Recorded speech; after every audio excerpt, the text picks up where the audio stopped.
What's up mga kabiyahero? First day of work, September 2. Ayan, Saturday. 10:30 nga ang ating duty dyan. Pero ang oras pa lang yan ay 8:30 a.m. Kailangan natin maging maaga para sa ganun ay makakuha pa tayo ng video. So si JR nga, mamaya pa yung papasok mga alauna. At itong mga kasama ko wala yata sila dito. Nasaan kaya sila? Ayun, nakita ko na si Mark. Si Mark pala yung kasama ko sa restaurant. Yan, alas 12 pa yan. So, tara, let's! Yan, naglalakad na nga tayo mga kabiyahero. At tumatakbo na rin.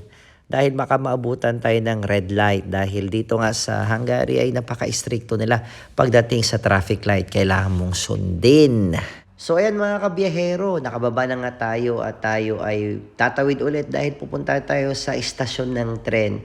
So nakikita nyo mga kabiyahero, mga kasama ko maglakad, no?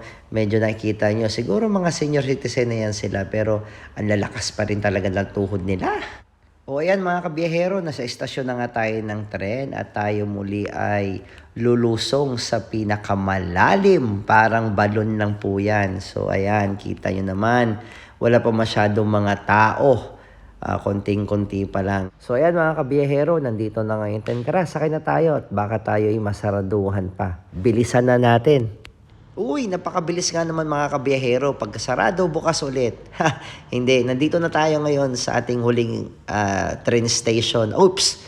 Teka, may lovers. Tandaan nyo, walang forever. O paano mga kabiyahero? Bilisan na natin yung video ito dahil itong escalator na ito ay napakatagal pa dahil sa sobrang tarik niya.